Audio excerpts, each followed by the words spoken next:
السلام علیکم ورحمۃ اللہ وبرکاتہ۔ آج کے سبق میں ہم سورۃ البقرہ آیت نمبر 28 اور آیت نمبر 29 کو ترجمے کے ساتھ پڑھنا سیکھیں گے۔ آئیے اپنے سبق کا آغاز کرتے ہیں تعوذ اور تسمیہ کی تلاوت سے۔ اعوذ باللہ من الشیطان الرجیم، بسم اللہ الرحمن الرحیم۔ کیف تکفرون باللہ وکنتم امواتا فاحیاکم ثم یمیتکم ثم یحییکم ثم الیہ ترجعون۔ کس طرح تم انکار کرتے ہو اللہ کا جبکہ تم مرے ہوئے تھے، پھر اس نے تم کو زندگی دی، پھر تمہیں مارے گا، پھر تمہیں زندہ کرے گا، پھر تم نے اسی کی طرف لوٹ کر جانا ہے۔ کیفا کس طرح، تکفرون تم انکار کرتے ہو، باللہ اللہ کا، وکنتم جبکہ تھے تم، امواتن مرے ہوئے، فاحیاکم پھر تم کو زندہ کیا، ثم پھر، یمیتکم تم کو مار دے گا، ثم یحییکم پھر تم کو زندہ کرے گا، ثم پھر، الیہ ترجعون تم اسی کی طرف لوٹ کر جاؤ گے۔ هو الذی خلق لکم ما فی الارض جمیعا ثم استوى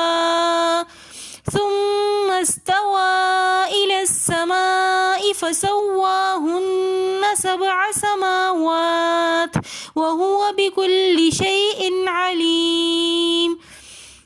وہی ہے جس نے پیدا کیا تمہارے لیے جو کچھ زمین میں ہے سب کا سب، پھر ارادہ کیا آسمان کا، پھر اس کو 7 آسمانوں میں بنایا، اور وہ ہر چیز کا جاننے والا ہے۔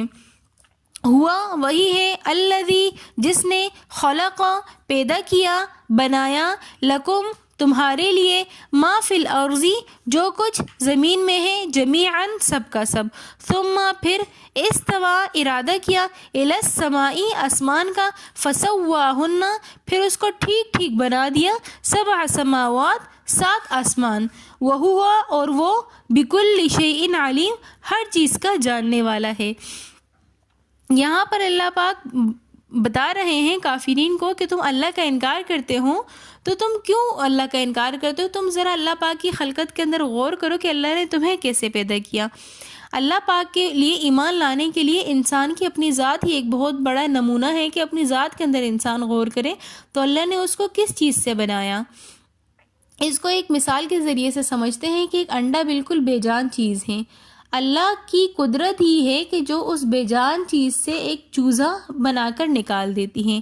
اسی طرح اگر انسان اپنی خلقت کے اندر غور کرے تو پانی کے اندر اس طرح کی طاقت نہیں ہوتی کہ اس سے انسان بن سکے۔ تو یہ صرف اللہ ہی کی ذات ہے، اللہ ہی کی پاور ہے، اللہ ہی کی ٹیکنالوجی ہے کہ جو اس پر قادر ہے کہ وہ پانی کے ایک قطرے سے ایک انسان بنا سکتی ہیں۔ پھر آگے اللہ فرما رہے ہیں کہ پھر تمہیں مارے گا اور پھر تمہیں زندہ کرے گا۔ اب یہاں پر بہت سارے جو ہے نا کافرین وہ یہ اشکال کرتے ہیں کہ ہم تو مر گئے، خاک ہو گئے، تو ہم تو دوبارہ زندہ نہیں ہو سکتے۔ تو اس کو ایک آسان مثال سے سمجھتے ہیں کہ کسی بھی چیز کا پہلی دفعہ بنانا مشکل ہوتا ہے، اسی چیز کو دوبارہ بنانا کوئی مشکل نہیں ہوتا۔ تو اللہ پاک نے جب ایک چیز پہلی دفعہ بنا دی تو اللہ کے لیے دوسری دفعہ اس چیز کو بنانا کوئی مشکل نہیں ہوگا۔ اللہ پاک فرما رہے ہیں کہ پھر تمہیں زندہ کرے گا دوبارہ، یعنی کہ روز قیامت کے دن۔ پھر اللہ فرما رہا ہے کہ صرف اللہ نے بنایا اور زندگی نہیں دی، بلکہ اللہ نے بہت ساری نعمتیں انسان کے لیے پیدا کی۔ دنیا میں جو بھی چیز ہے، چاہے وہ ہسبینڈ اور وائف کا ریلیشن ہے یا وہ کھانے سے متعلق ہے، مکان ہے، اللہ پاک نے ہر چیز انسان کے فائدے کے لیے بنائی۔ اگرچہ بظاہر کچھ چیزیں ہمیں لگ رہی ہوتی ہیں کہ یہ انسان کے فائدے کی چیز نہیں ہے، لیکن اس میں بھی اللہ پاک نے انڈائریکٹلی انسان ہی کا فائدہ رکھا ہوا ہوتا ہے۔ تو کوئی بھی چیز اللہ نے اس دنیا کے اندر بغیر کسی فائدے کے نہیں پیدا کی۔ پھر ثم استوى الى السماء کہ پھر آسمان کا ارادہ کیا اور 7 آسمان بالکل ٹھیک ٹھیک بنائے۔ دنیا میں کوئی بھی بڑے سے بڑا بلڈر بھی کوئی عمارت کو بناتا ہے تو وہ ایسی عمارت کو بناتا ہے کہ جس کی وارنٹی ہوتی ہے 100 سال، 1000 سال۔ اس سے زیادہ کوئی بھی مضبوط سے مضبوط عمارت بھی نہیں چل سکتی اور اس کے اندر بھی پرابلمز آنی شروع ہو جاتی ہیں۔